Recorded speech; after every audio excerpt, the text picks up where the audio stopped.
All right, cool. We are live.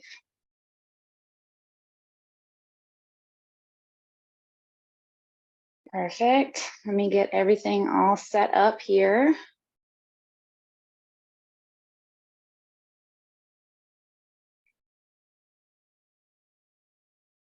All righty. Looks like we are live in both places. Oh my gosh, we are live in both places. So, hello everybody. My name is Lauren Jewell, and I am a mind and body practitioner specializing in the gut-brain axis, mood connection, and digestive health. I will be, if you want to head over to my Facebook, there is a slideshow being shown. So if you want to do that, you can watch the slides. If not, it will still just be as basically as beneficial to watch this without the slides. So I won't be able to see any of your texts other than on Instagram. But if you do send me any comments or anything, I will reply afterwards. But why are we here, right? Why are we here, guys? So today we are here to speak on the psychology of self-sabotage, right? How many of you guys self-sabotage or heard that or have experienced resistance or experienced fear or had results and then threw them away, right? So what I wanted to do in lieu of my new program coming out, The Art of Change, I wanted to provide you guys with an understanding of what self-sabotage really is, and then also help you understand how it's rooted in fear, okay? So what we're gonna be going over and what I'll be sharing with you today is going to be essentially all about how self-sabotage and how resistance is going to come into our life, and it's going to begin to shift our entire experience when we are experiencing change. Let me pull this up really quickly.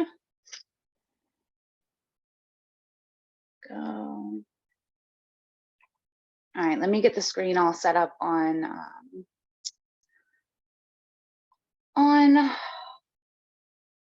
Facebook, and then we will begin.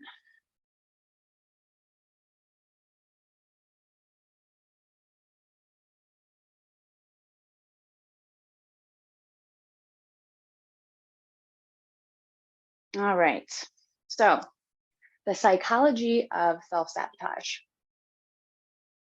If you would like right now, you can begin to mention in the comments how self-sabotage has affected your life, where you see it show up the most, and what you think self-sabotage is, right? Because a lot of people, they will go towards themselves when they begin to experience self-sabotage. They will go inward and think it's their fault. They'll think that there's something wrong with them, they're not worthy.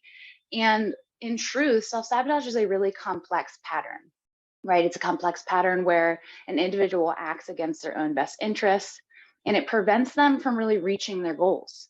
And it's counterintuitive because this pattern has roots in various psychological moments of our life, like fear, right? It shows up whenever we are looking to change for the better, right? So for me, self-sabotage shows up a lot of times in my business when I'm meant to be doing something, let's say, starting the Art of Change program. And what I will find is that all of a sudden, I will get really interested in an issue within a relationship, right? I will all of a sudden be really interested in something else, and I'll create chaos in my life to where I can't focus in on what I'm truly trying to do to grow due to the change, right? So when this is happening, right, when we are experiencing self-sabotage, I want you to begin to understand that self-sabotage is misguided self-love and protection. So we think a lot of times, I know I did when I first began to experience the awareness of self-sabotage, right? Where I would experience the shame, the letdown, the frustration of all of what self-sabotage brings to the table, was I thought that it was something about me. But in reality, self-sabotage is just misguided self-love, and it's also a form of protection that our mind is wired to do biologically. So that's why the new program that I have coming out called The Art of Change is essentially teaching you how to leverage your biological fear response so that you can begin to dance with your fear, trust your gut, work through resistance, work through the self-sabotage, and lean into it and see it as a green light rather than seeing it as a bad thing. Because there's no place in the world where we're ever going to be fearless. It's biological, it's wired into us. There's no place in the world where we're going to not experience self-sabotage and resistance. And we really want to begin to reframe how we look at it. But first, we have to understand what it is. So self-sabotage and resistance and all those things, they all start with fear, right?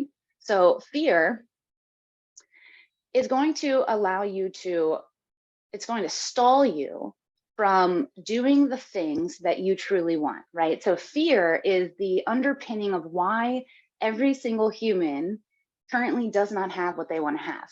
And until you learn how to work with fear, which I teach you all about in The Art of Change, you're going to continue to find yourself feeling limited, right? You're going to feel like, oh, well, that sounds like a really good idea, but because it's a feeling within our body, right?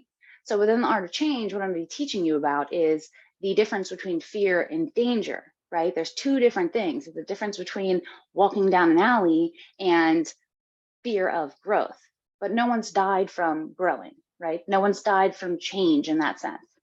So fear is the underpinning of all self-sabotage and resistance.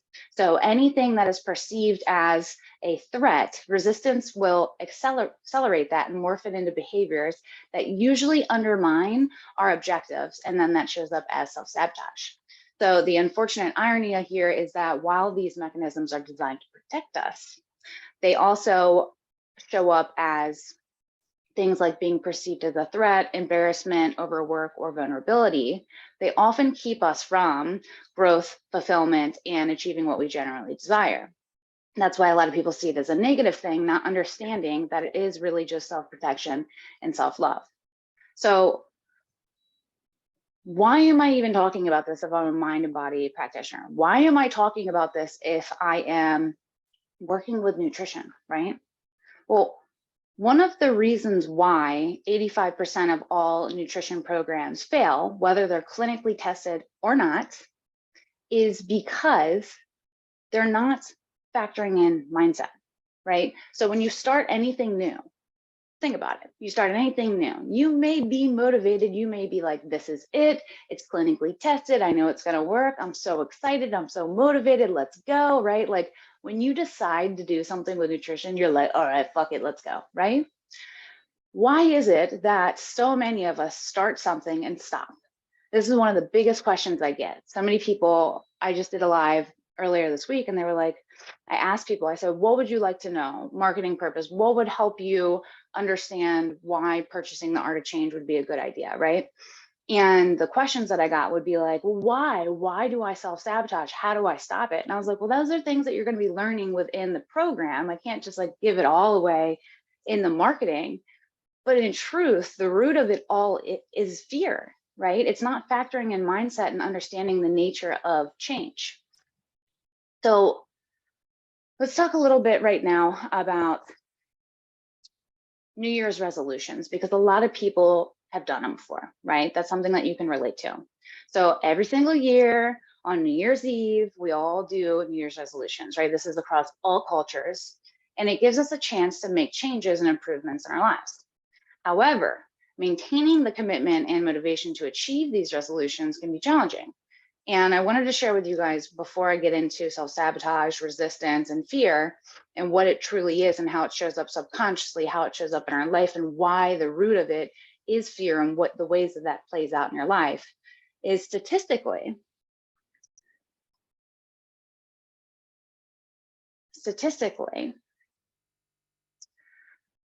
resolutions, according to the study of the University of Stratton, 71% of people maintain their resolutions within the first 2 weeks. Okay, so that's actually pretty good. However, this number drops to 64% by the end of the first month and further drops to 50% after 6 months. So within 6 months, only 50% of people stick with the resolutions. But the finalized piece of the study showed that only about 8% of people report being successful with achieving any resolution at the end of the year. So why is this? Why is it that it's so annoying if you go to the gym, the beginning of the new year, it's like everybody's there, they're ready to go. Why is it? Why is it that we continue to pay for a gym membership when we're not going, right? Why isn't that enough motivation? What is going on? Is there something wrong with us? There's not. There's nothing wrong with you. It's just understanding the way that our biology works, understanding our fear response. And this goes to show that this does not just play into nutrition. It's going to play into every area of your life. It's going to play into your relationships, your business, your dreams, everything you want. But I want you to understand that your mind is actively working against you at all times, in the sense that it does not give a shit about your dreams. It's not like, let's go after our dreams and go into the unknown. No, it is not. So with the resolutions, it could be exercising more, smoking, saving money, learning a new skill, and they're related to health and fitness. Any of those tend to have a higher failure rate, okay? And it's due to various reasons like loss of motivation, unrealistic expectations, and then not understanding the art of change and how to expand yourself to dance with fear and the unknown and change. So what's the key component here? Even though we are aware now that it's fear, right? Even though we are aware that it is, resistance or self-sabotage, and that maybe you just were unaware that those things affect the ability to stick with something, whether or not you're getting a result or not, right? Well, it's your nervous system.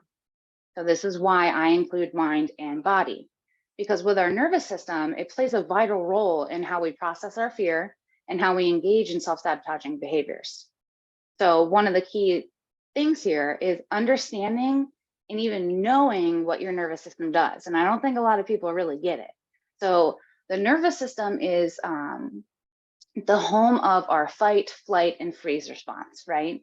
So anything that our mind and body perceives as a threat, our nervous system is going to act out in the sense of either fighting, like running, or fighting. So anger, rage, all of these amazing emotions that we have that we need to learn how to properly express. Flight, so running, right? So if in relationships terms, like you'll see this a lot in the avoidance. So they run a lot of times whenever they feel uncomfortable in a relationship, or they freeze, right? So you just don't do anything. So I see this a lot with my clients where when they're hitting a growth edge, or when they're supposed to be doing, starting the new program with me, might be 1 week, it might be 2 weeks, but they're going to hit resistance no matter what. And I'm happy about that because it means that they're growing. So it's really key to learn how to work with your resistance, because it's going to happen no matter what. It's not like you're just better than other people and you don't have it. It's going to happen. And if you want to change and you want to transform, here's the thing, guys. You cannot create from the same state that you created the results that you're unhappy with. So you have to change your mindset. You have to change who you are being, how you are thinking, how you are feeling. And all of this lives in your subconscious mind, which is also connected to your autonomic nervous system, which is the controller of the nervous system, right? So in our modern world, these threats often manifest as emotional or psychological challenges rather than physical dangers. And this automatic response can push us to avoid, resist, or confront situations without rational deliberation. So if you have not learned about the nervous system, I really want you to begin to at least gain a little bit more knowledge. If you are interested in the program, you're going to be learning about it. Anytime you work with me, it's a key component in my work. It is key. It's key in gut health. It's key in mental health. It's key in everything.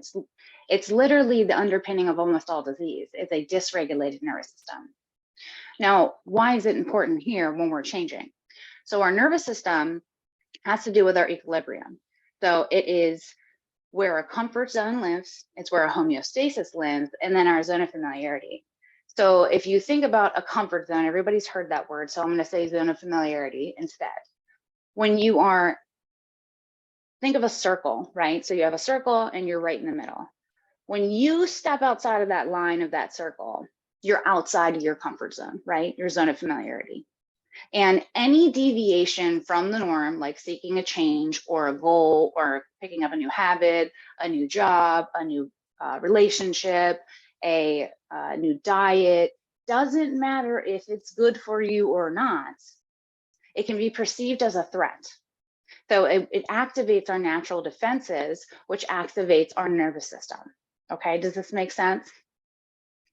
So what I like to say, and what you're going to be learning within the program, is that change happens at the speed of safety. What does that mean? How can we change if we're always feeling safe? Well, here's the key thing. You need to learn how to work with your nervous system and your body. And we can do that through certain on-demand practices, embodiment practices, and different mindset practices that I have that will allow you to actually shift your state at any time. See, this is huge because when I was growing up, I was taught that I had to take something to change my state. I had to, the things outside of myself was the, underpinning of how I felt. Like somebody was pissing me off during the day, then, my day was shit. Or the coffee spilling, my day was done, right? Like all of these outside circumstances basically controlled my life. And what that does is it gives my power away. Now, if you're sitting there saying, and you're starting a new, lifestyle, right? You're starting a new diet and you're like, oh, well, I have to make the food, blah, blah, blah. If only the food was already pre-cut, or if only the food tasted better, again, you're giving your power away. You're giving your power away. So our body remembers certain traumas and negative experiences. So sometimes when we're faced with situations that are reminiscent of past traumas, so for example, if you've done a diet before and you failed and you have a imprinted memory of this, right?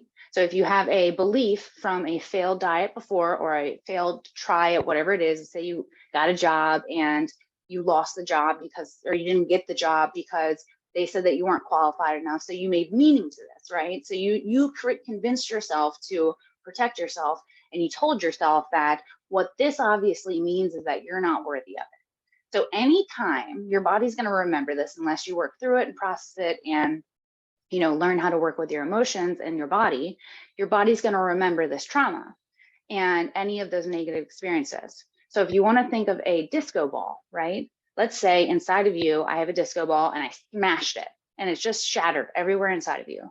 And anytime something reflects back, something similar to that wound or that experience, your nervous system is going to heighten its alarms, and it's going to rev up its engines, and it's going to put you in fight, flight, or freeze, or fawn. And it's going to react, causing resistance or self-sabotage, even if our conscious mind doesn't recognize that trigger. So you may not know it consciously, but until you begin to work with your subconscious, which I spoke on this in my last program, I have posts on it in Instagram and on Facebook, your subconscious mind runs 97% of the show. Your subconscious and unconscious, not your conscious. You're probably like, what? There's no way. Yeah, many of us are running on autopilot from a age 8 to like 12-year-old education in that sense, like a emotional intelligence in that sense, because we've never known or realized that we are actually reacting to everything rather than responding. So within the subconscious mind, to preserve energy, your mind, when you're thinking these negative thoughts all the time, these limiting beliefs, right? When you're thinking these thoughts, your body's like, your mind's got a lot to do, okay? Your autonomic nervous system literally runs the show. It's like digesting your food. It's making your blood flow. It's, shooting up hormones and neurotransmitters, creating dopamine, all these things. Like you're alive, basically. And it's doing all this stuff. So it's got a lot of energy it's got to save. Now, if you're sitting there and you have a lot of unhealed past traumas, your nervous system, who is the controller, it's like the communicator, right? So hormones communicate, the gut has the intelligence with all the, it's like the production factory. And then your nervous system connects up to your brain, where your brain has, you have your brain, you make conscious thought by like doing math, all of these things, doing math, moving around, all of that stuff. But what's going on is your nervous system, if it's in a fight or flight, freeze or fawn state all the time because you have unprocessed trauma, or you're emotionally congested or constipated, as I like to say, you're just constantly in threat. So you're constantly turning on your reptilian brain where you're reacting, right? You're reacting. And so subconsciously, because your brain or your subconscious holds all those memories, what it's doing subconsciously, your motivation, your behavior, and your beliefs are all based off of those old unprocessed traumas from that body memory. So of course, you may be moving towards doing that goal or going to the gym, but somewhere in that brain, you don't believe you're fucking worthy of it because when you were like 8 years old, you couldn't do a pull-up, right? This is why we have to go back to our childhood. You couldn't do a pull-up. You tried a diet before, it didn't work. You tried to get the job, you didn't get the job. Your brother came up to you and he said something to you, you misinterpreted it, so you convinced yourself that you weren't worthy of having friends. You heard your parents fighting all the time, and so you convinced yourself that money was bad. So subconsciously, you may be running a business and you can't make any money. It's because subconsciously, you believe that money is bad. So this is why we must understand that any type of lifestyle change, any type of change in our life, we have to factor in mindset, subconscious, and body work, because the subconscious lives in the body. All the information coming upwards, all the information, our narratives, our stories, all that stuff, the way that we feel daily, 97% of it comes up from the body to the brain. And then half of it, like 20% of it, sorry, it's not 97.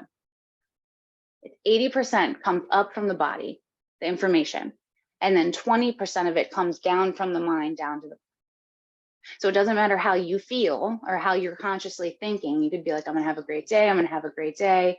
But if your body is in a fight or flight or a freeze fawn response, or you have a dysregulated gut, or you have inflammation within your body, the message coming up to your brain, the narrative that's going to be happening is going to be, I'm not safe.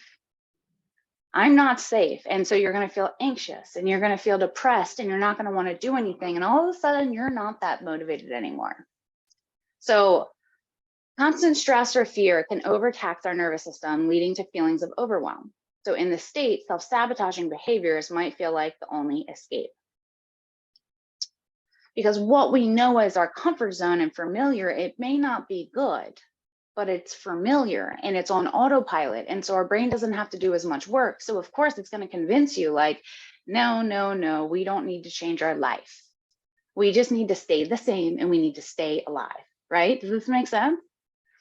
So by integrating an understanding of our psychological and physiological responses and mastering the art of change, we lay the foundation down of holistic transformation. And that is what the art of change, leveraging your biological fear response, is all about. It's teaching you how to actually sustain change. And this doesn't matter if you don't want to do a nutrition program right now. This is going to work for your business, it's going to work for your relationships, it's going to work for every single thing.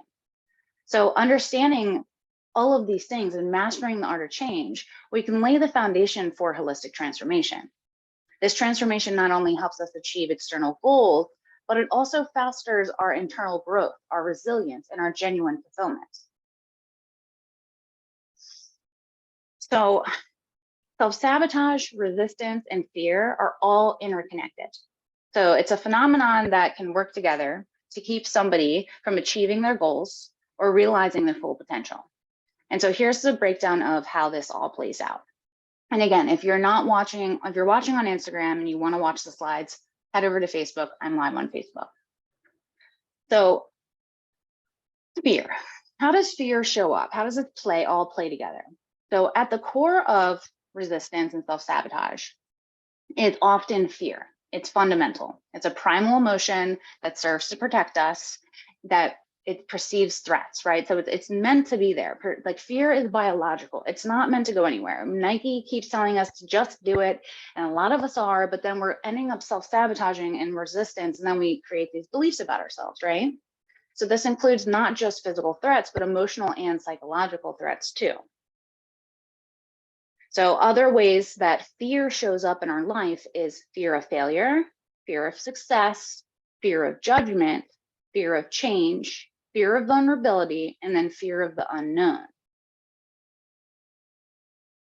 Now, how does resistance show up? So what is resistance? Resistance is the reluctance or refusal to do something that takes us out of our comfort zone, okay?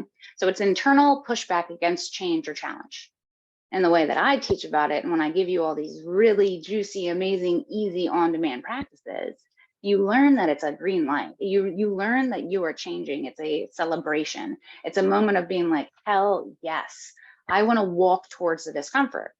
Now that may be a huge reframe for you. You may be like, Lana, what are you talking about? Like, all I want to do is feel good. I don't want to do anything. That's great, but like you're gonna stay the same. So we have the only way through to change is through that discomfort, learning to sit with it, learning how to process out those emotions. That's why this is a multidimensional program. And that's why I coach multidimensionally, because I can tell you, I tried everything but all this shit. And guess what? I kept spending money and I tried everything but this. And then only until I did this did it begin to finally all take effect. And it was like priceless. The ROI was insane because it worked in every area of my life. My anxiety, my depression, all of these things, they lost its power. So resistance is driven by fear. Resistance is often from underlying fear. For example, an individual might resist starting a new project because they fear failure or they fear judgment. And how this manifests in your life is it could manifest through procrastination, through avoidance, denial, even feelings of confusion or forgetfulness about the task at hand, right? Like, you know how that is. Like, oh my God, how did I just forgot I had to prepare for this program, this masterclass that I was doing. Pretty crazy how that happens, right? Or you wait until the last minute to put all the pressure on you. So then that way you do fail. And when you do fail, you create this convince yourself that you were already right. You shouldn't have done it in the first place. When that's not true. That's not true. Your behaviors all come from the subconscious and your belief, your emotions, the way that you feel. Okay. Number 3, self-sabotage. So self-sabotage, again, this is when one passively does things that prevents them from achieving their goals. So it's a step beyond resistance, and it's not just avoiding the task, but undermining it. So for example, like I said, let's say I resisted setting up for this program. And what I did, because I was resisting it, I may have launched it, but maybe I just waited until the very end to create all the stuff. So that way I undermined it and it wasn't as good as it really could be. And it got a couple bad reviews. And so then I tell myself that, yeah, I shouldn't do this anymore. I shouldn't be a coach. That shit happens all the time. Or like I said, you can create chaos in your life so that you're distracted. You're not able to focus on your business, or you're not able to focus on your nutrition because you're so busy and you can't, sit down and make your food. And so what do? You self-sabotage. And so that way you set yourself up for your comfort zone. And then you get mad because you're like consciously like, I don't want to be here, right? So you're always going to feel discomfort. It's just which discomfort are you choosing? The familiar or the fear of a unknown happiness? That's what's crazy, is that we do this all the time to ourselves. So the outcome of fear and resistance is if fears are not addressed and resistance isn't recognized or managed, it can escalate into self-sabotaging behaviors. For instance, someone afraid of succeeding might resist starting a project and might sabotage it by not getting any of it done. I've already mentioned this. But I want you to understand that this might include constantly showing up late, not preparing for important meetings, overindulging in distractions, or choosing not to go to the grocery store and having to just drive on by that fast food place because it's quicker, right? Even turning to harmful behaviors. So the interconnectedness, the process often begins with fear. So fear creates resistance against actions that might expose one to perceived threats. And if unchecked, this resistance can escalate and morph into behaviors that undermine our objective. That is what self-sabotage is. So what is it, right? What is it subconsciously? Why do we self-sabotage subconsciously? What is going on down there or in the unknown, right? What is happening? So a lot of it is fear of failure. So on a subconscious level, self-sabotage can be a defense mechanism against the fear of failure. If we never truly try, then we can't truly fail. Same goes for perfectionism. Yeah, we may be perfectionists and an overachiever, right? That is the name of the game for my clients. We may be really good at what we do, And so what we do is we have to get it perfect. But what ultimately ends up happening is you never actually get anything done because you don't launch it, or you don't do it, or you don't go to the, let's say you want to start kickboxing. Okay. You're like, this year I'm going to start kickboxing. I'm going to start my new diet. So what do? Well, we start looking up all the best kickboxing studios, and then we look up all the best kickboxing gloves, or not kickboxing, all the next kickboxing gear. Then we look up, what form it is, what outfits you can get, and you're stalling. And by the time that you finally get into that place, you don't have any motivation to want to do it. And you've already spent $400. And so you never really actually get there. And so do you see how perfectionism, overachieving, how the fear of failure will stop you subconsciously from actually getting the result you want if you do not become conscious of it? See, the only way that we grow and the only way that we change is when we become conscious of the subconscious. When we begin to create a life by design. When we become the creator, the co-creator with our life, rather than living on autopilot and allowing whatever wounds and whatever things that we learned through our parents start to play out. I mean, I don't know how annoying it is to hear mirror, mirror on the wall, I am my mother after all, but it's pretty frustrating when you're like, I'm not going to become you. Why do you think you become so much like your parents? Even though you didn't want to be. Like, you actively made sure not to be. And then all of a sudden you're noticing all these little habits that show up that it reminds you of your parents. The reason is because we're taking it in from our childhood. So we learn all of these unconsciously, right? So they're in our subconscious. We have a conditioned body and we have a conditioned mind. And so until we actually actively begin to rewire our subconscious mind and we begin to regulate our nervous system and remap it, we will live life on autopilot. So worthiness, deep-seated beliefs about one's own unworthiness can drive self-sabotage. So a person might think they don't deserve success or happiness, thus sabotaging opportunities to come their way. And that is a really big one. There's a lot of people walking around here that don't feel like they're worthy.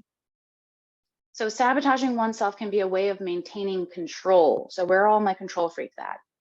It's a way of ensuring things happen on our own terms, even if those terms are detrimental. Now, control is very, very sneaky. Control was something that I had to learn how to really begin to decondition, and I'm still working on it. But control will show up in so many different ways. And what it is a testament to is that you do not trust the other person and that you do not trust yourself. So how's that for a reframe? Because control will ruin relationships. It will ruin your own relationship with yourself. It will create perfectionism. And no one likes a control freak, right? So you might not think you're a control freak. You might be like, control's cool. I know some control freaks, right? I can hear it now in your mind. But the truth is that control, we try to control the way we feel all the time, right? We try to control it by taking substances outside of ourselves. We try to control it by, making things go faster, getting the 5-step proven system to make sure that you don't feel so sad anymore after a breakup. There are certain things that we cannot control, but there are certain things that we can. And what I want you to understand is that if you're constantly waiting for that shoe to drop, if you're constantly waiting for, bad things to happen, I need you to understand that it is your responsibility to realize that you are the common denominator in every situation in your life. The only thing that you can control is not what other people do, how people are, what they need to do. It's only how you perceive things, how you feel, the thoughts you think, the decisions you make, the regulation that you make, right? It's only thing that you can truly control is looking back within yourself and taking radical personal responsibility for it and realizing it's only you who can shift the way that you think, the way that you feel, and your state. Okay? So another way that fear shows up and self-sabotage and resistance shows up is just familiarity. So for some, patterns of chaos and failure or disappointment can be more familiar and comfortable than success. So what happens? Well, we start to create chaos when things are good. So I've seen this again and again. I start teaching people regulation techniques through the nervous system. I teach them how to feel safe in their body, how to grow, how to hit a growth. And then all of a sudden, it's like 6 months in, they hit this big growth edge. And what it is that they're constantly looking around. for something wrong to happen, something bad to happen. And then they're just literally like, they're addicted to chaos. They're addicted to the feeling of failure, the shame, the disappointment, right? And so when it's calm, when they're having money flow into them, when they're losing weight, when they're feeling good, that's when their nervous system will start to fire up the alarms, because their cells have been trained to be around chaos. That is their homeostasis. I say this all the time. I have a reel about it, and it got a lot of views. Literally, sometimes the guy who has the red flag feels like home because that's the home that you grew up in. So you may not realize the reason why you're repeating very unhealthy relationship patterns. It's not because there's something that's like essentially wrong with you. It's because your nervous system was raised around chaos, was raised around that feeling. And that red flag of that human that you think is the one that you feel that it's true love is truly only just a red flag, but your nervous system registers that homeostasis. So until we become conscious of the subconscious wiring that we have, the programming we have, we can begin to shift this and make the unfamiliar familiar, whether it's good or bad. That's what's so wild about this. Doesn't matter if you're getting results with the nutrition program and you're eating well. If you do not factor in nervous system work, the biology of leveraging your fear response, understanding your belief structure, understanding your mindset, and really creating an identity evolution, you will go back to that old same conditioned response. This is so much more than just knowing. It has to be embodied, which is why the art of change is 6 weeks, which is why I have coaching in between the sessions, where we're going to be learning deeper into all of this stuff. We're going to be learning how to actually transmute and transform it. So fear responsibility is another big one. If we sabotage ourselves, we can avoid the responsibility and expectations that come with success. We have other ways that it's going to be showing up in our lives. So how does self-sabotage show up in your life? Procrastination, right? Procrastination is very common, constantly putting off tasks and responsibilities until they become unmanageable. And you basically just, you create your reality in that sense. You can use drugs, alcohol, or other addictive behaviors to numb emotions or avoid confronting issues through procrastination, how it manifests. We can also have negative self-talk. So engaging in constant internal criticism, reinforcing negative beliefs about ourselves. This is not going to show up in a positive way, right? We're going to start avoiding opportunities, avoiding or neglecting opportunities that could lead to personal growth. We have other scenarios where we are in abusive relationships, constantly choosing or staying in relationships that reinforce negative self-concepts. And so we're constantly self-sabotaging everything, and we don't know why, and why is this happening to me, and blah, blah, blah, blah, and we're in victim mindset, and we're not realizing that it is up to you to find the freedom which is inside of you. The inner work, it's nothing outside of yourself. We've heard it over and over and over and over again. I'm gonna say it one more time. It comes down to you. You being okay with changing. And until you are not okay with changing, until you do not understand what it takes to actually transform and change your life, you're going to end up in the cycle. And you're going to convince yourself that it's just not for you when it really is. So the relationship between self-sabotage and fear plays out in multiple ways, guys. It plays out through mechanisms to avoid possibility of failing. If a person never truly gives it their all, they can always attribute the failures to a lack of effort rather than a lack of ability. And it's a way of preserving one's self-worth and self-image when you have a fear of failure, right? So you're just going to always be afraid of failing. So if you don't do anything, then you can't fail, right? Fear of success. This sounds counterintuitive, but it is very, very common. So success can come with heightened expectations, increased responsibilities, potential changes in relationships, personal dynamics. To avoid these perceived complications, what do people do? They engage in self-sabotaging behaviors to prevent their chance at getting success. Now, let me give you an example. I found out that I had a subconscious money belief, which was stalling me from doing anything and staying in a freeze response with my business, right? I knew I was great. I knew I had a lot of knowledge. I knew that I wanted to do this. But for a second there, I started to convince myself that I wasn't supposed to be helping people with nutrition or mindset. And I convinced myself because of the fear of success. And the money belief that I had was rooted from my father. Now, my father had a business, he had success, and then he lost it. And I also learned growing up that in order to be successful, you couldn't be around your family, because that was my father's shit, not mine, but I took it as mine.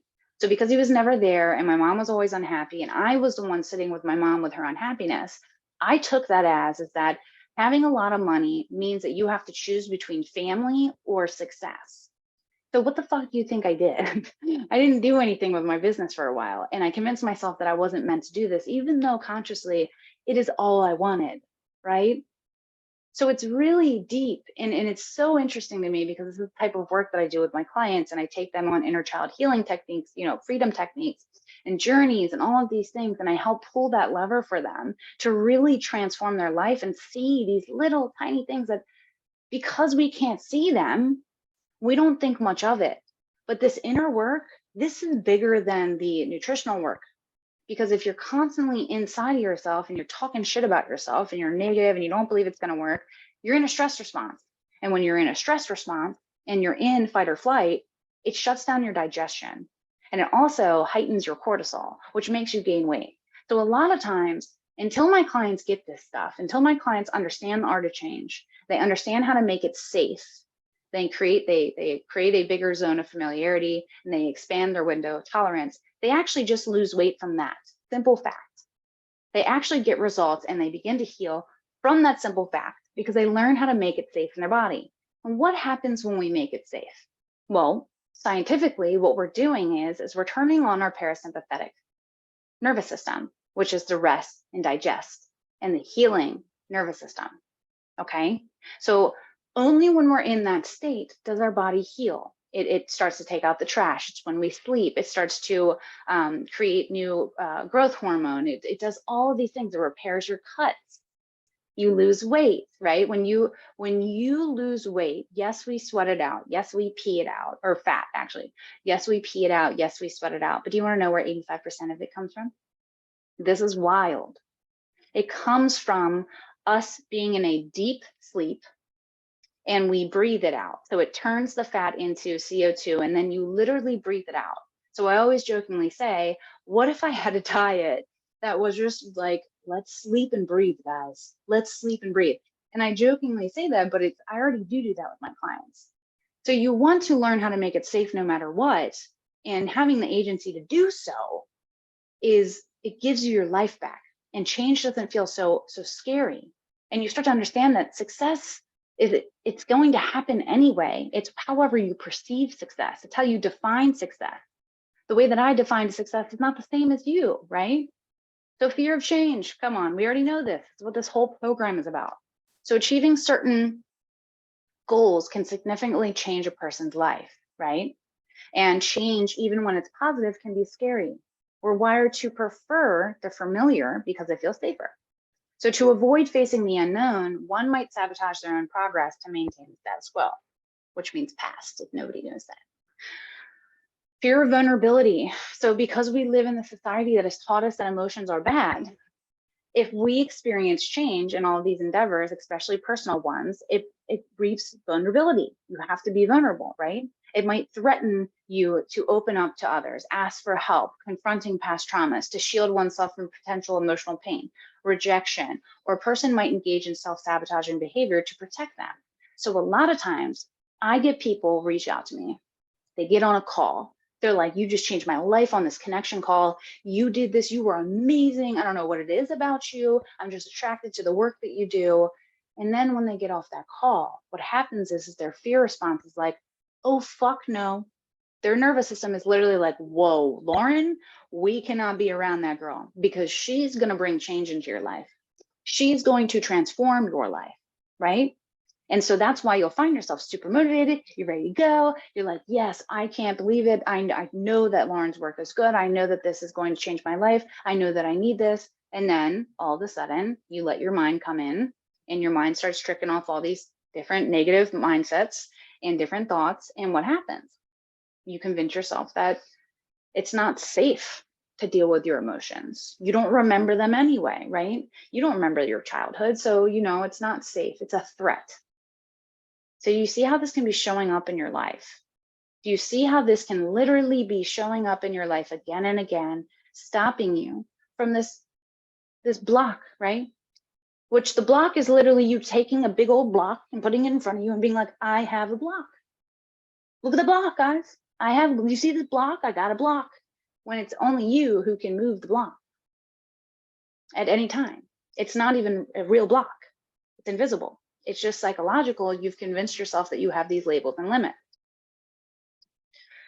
So fear of losing one's identity. So this happens a lot with like addiction. So if you are in recovery or anything like this, you'll see that people are so afraid to actually ask for help or change because their identity is rooted around the pain. Their identity is rooted around who they used to be. And even if it may be bad, it feels as if you're losing yourself if you were to actually change, right? So having characteristics like always being the underdog or the one with potential will go away when you're actually the one who has to hold all that responsibility. So it can be a combination of fear of losing identity, fear of success, fear of responsibility, all of these things. And they get afraid that they're going to experience discomfort. Again, it always comes down to pain and emotion and discomfort when we haven't learned how to actually sit with it. See, this is the thing that you learn within the art of change is I teach you how to sit with your discomfort. You disengage the power it has over us. And we begin to stop letting outside circumstances affect us so much. And we begin to build a life by design, right? We begin to understand that it's all just a green light to go. And we start to build our tolerance so that it doesn't feel so scary anymore. And we don't just have to push through it and man up and masculine through the fear. This doesn't fucking work. It doesn't work. It does, and then you go back, right? You may get a result and then you go back, right? So overcoming the cycle. So understanding the relationship between fear, resistance, self-sabotage is the first thing to breaking the cycle. So just becoming aware of it, right? By recognizing and addressing the underlying fears, individuals can work to reduce resistance and prevent self-sabotaging behaviors, right? So this often requires self-reflection, compassion, and sometimes the support of coaching or somebody to help navigate and overcome these deep-seated fears and patterns. Because one, I'll tell you right now, you ain't gonna see all of them. But what coaching is amazing for, and if you are not familiar with coaching, essentially I'm reflecting back to you what you do not see. Now you want to make sure that you have a good coach. You want to make sure that you have a qualified coach, somebody that knows their shit, somebody who is like if you don't like cussing, not your girl, guys, not your girl. But like you want to find somebody who feels right in your body, somebody who has the same goals as you, somebody who has what you want, and that way they can give you that unique blueprint to that next level version of you, right? And essentially that's what I do. Everybody who I work with is usually somebody who is looking for the same thing that I wanted and the things that I've worked through. And in the past 4 years, I've completely transformed my life. I've gone back to school. I've completely sculpted and molded my body. I changed my diet. I got a nutrition certification. I worked underneath Tracy Litt, working under neuroscience, psychology, under metacognition, understanding consciousness, really learning how to release trauma and emotionally express yourself and really, really begin to have that identity evolution that you need. And it's all anchored in through the things that I learned through school, but it's also really anchored in. And the reason why you feel this feeling is because it's embodied. There's a difference between somebody who talks a lot of shit and somebody who's actually living it. They actually need to say less. Took me a while to learn that one, but they need to say less because their energy speaks for themselves. So it's time. It's time for you to start this journey. And I'm inviting you with this gift that I just gave you of this educational masterclass for free. So for my exchange of energy, what I'm trying to do is ultimately, I want to be able to help you understand and see your patterns. I want to move you up because a lot of people don't know what's happening. They literally just think that there's something ultimately wrong with them and that their life, it's just not meant for them. But then what happens around the age of 30 is it's happening sooner and sooner now. So it's happening around the age of 30. People are having like midlife crisis. They're burnt the fuck out. They're tired. They work day and night. They have the money. They've had the success. And they're just sitting here being like, this can't be it. They got all the external stuff that they told us, they promised us that if we just get these things, then I'll feel happy. And you don't, because you've been looking at all the external things and you haven't actually understood what unconditional happiness is. You've been making it very conditional. And the only thing that's really constant in our life is truly change. So if we attach to our life and the way that it is when it's changing, this is going to cause a lot of chaos, a lot of pain, a lot of discomfort. And so I would advise you to understand and learn how to leverage your biology and leverage your fear response and work with your body and your mind so that you can flow with life, not resist it, not self-sabotage it, not blow it up, so that you can be responsible for yourself and have agency over the way that you feel, but also so you can take responsibility for the way that you treat other people, because these fears project out onto other people. That is why you will leave the house and be like, what is going on with the world today? And it's because we're all in a stress response. We're all super stressed out. We're all super reactive. We're all burnt out, and we're in this rat race. So the only way that we can really change the world, like if you have a lot of opinions about that, like that's great, cool. I don't care about your opinions until you actually actively start working on yourself. How about that? Because the only way that we can change the world is truly if you start to change yourself, and it becomes a ripple effect. People are like, what do you want? What you doing? I want some of that. How are you doing it? And then you're like, oh, I got this girl, Lauren, she taught me how to do it, right? But it's only then that when you change yourself, then it starts to ripple out. It affects your children, right? Like you can't tell your partner what to do. You can't tell your children what to do. Like, sure you do, but like you can't do it. You can't change them that way. But what you can do is you can be the example, and it's only for them to choose what they want to do with themselves. But at least you feel good doing it. You know what I mean? At least you aren't letting all that shit bother you anymore. At least you aren't settling for a relationship that did not make you happy, but it was comfortable. So please, I don't want you doing that. That shit manifests as physical health ailments when you do that. When you suppress, when you oppress, when you repress, all of these emotions that we hold on to due to the fear of discomfort of emotion makes us sick. So this work here that I'm doing right now, it's fucking life-changing. And I want you guys to really, really reach out to me if you're feeling a little bit of like fear right now. But the only way that we can truly conclude all of this is saying that confronting our fears, working with our behaviors, our resistance, and understanding how self-sabotage is, we need to begin to truly understand how to master the art of change and lay that foundation down for holistic transformation, so that way we can sustain it, right? And this transformation not only helps achieve external goals, but it fosters our internal goals. And it's going to help us be fulfilled. It's going to help us learn how to be a new person, create that new life, and feel happy inside and feel that inner peace, right? So it starts September 18th. It is a 6-week.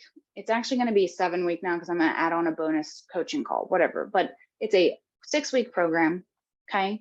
And what you're going to be learning within this program is the first week on September 18th, we're going to be covering resistance. So we're going to learn the #1 reason you struggle to sustain change, and new diets, habits, all these things. And you're going to be learning how to actually transform all the stuff that you learned right now, right? Like you already have a grasp and understanding of what this is, of what self-sabotage is, but do you know how to actually transform it? Now you're just aware, but like, how do you actually transform it, right? So we're going to be learning that.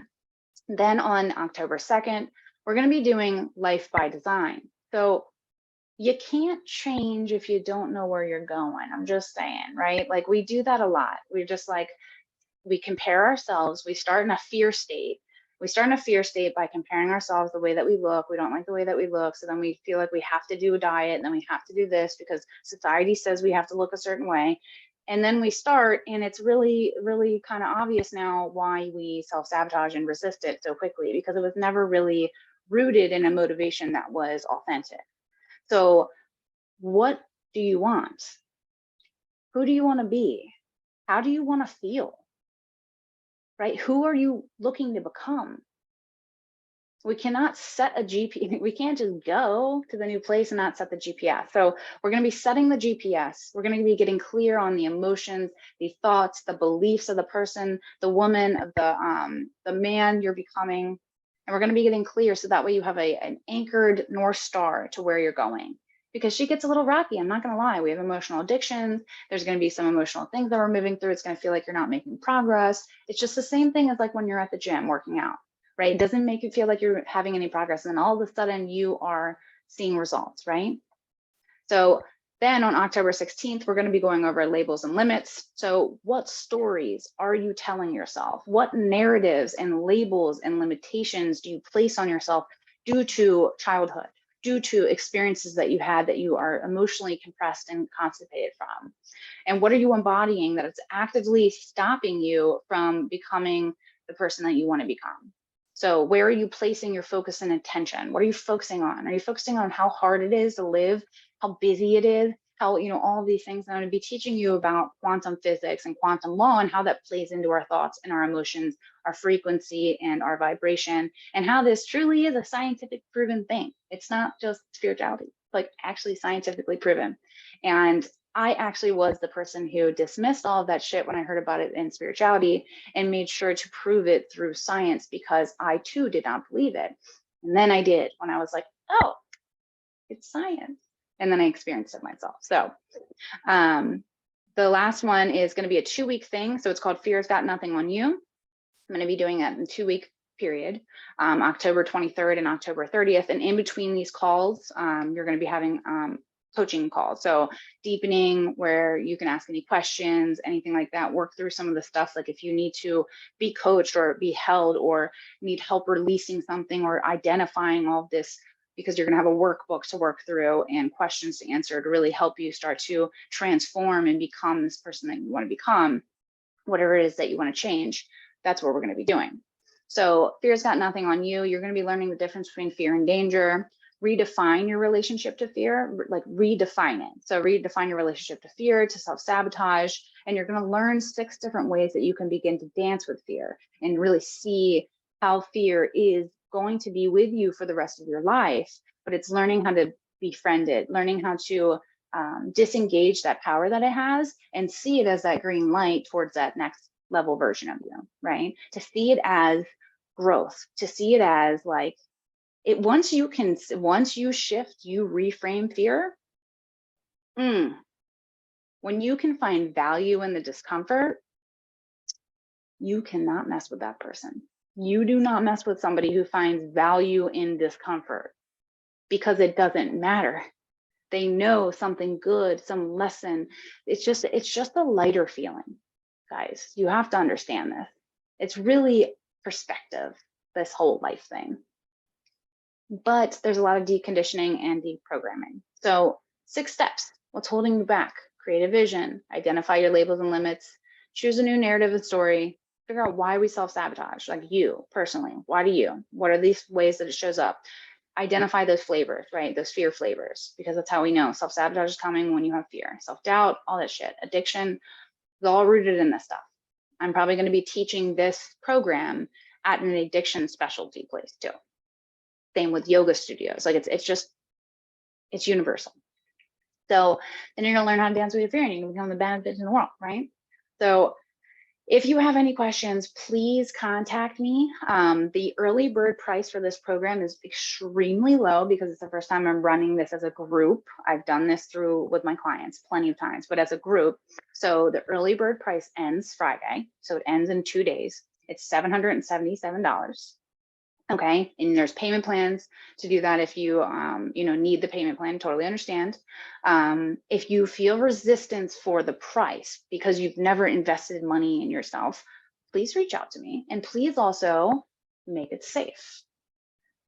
Take a moment and breathe. Take a moment and breathe. Ask if this is how you want to feel. Notice your thoughts. Notice all those negative thoughts. You can actively shift your state through your autonomic nervous system through breath. So you can do alternative nostril breathing. You can do 4, 7, 8. These are all great breathing routines, which you can look up online. These are all going to be taught to you, but do it for 90 seconds and then say, how does it feel in my body? Do I actually really want this? Could this help me? Have I been able to figure things out in the past? And what is the price of staying the fucking same, guys? What is the price of, you'll choose to spend $777 on Grubhub or the bar in 3 weeks, but not this? You got to start learning what a return on investment is. And when it has to do with you, it's priceless because you create the results and your state of being creates the results or none thereof. So please learn to reframe what investing in yourself means. And if you have questions, just ask, just reach out. You can do voice memo, it's all good. I'm not gonna like try and sell you and be like, you have to buy. Like, I'm not that type of person at all. I hate people like that. I don't think it's right. I don't like the pushiness. I know that you know that when you're ready, you're ready. And I know that I'm here. I know that what I provide is good. I know that it's life-changing. So reach out to me if you have questions. I will drop the link in the comments on Facebook. And then if you are on Instagram, go to my link in bio. I'll just tag myself and then you can just go to the link in my bio. And it's called The Art of Change and you can buy it there. When it goes, the price goes up. This is the thing. So the price is $777. And what I want you to understand is that it's going to be going up around $400 more on Friday. So I'm giving you basically a $400 discount right now. And that's what I was saying. I was like, this is a really good price. My coaching is not like this is low for my coaching. So I want you to see the value, the true value in this and understand that it's so worth it. It's so worth it. When you can dance with fear, you can do anything. So I love you. My mouth is dry. I want to get off this call and I'm going to go look at all the comments. Head to the link in bio and I can't wait to see you guys there. We start September 18th. Early bird price ends Friday. You can still buy it after that. All right, guys, have a good day.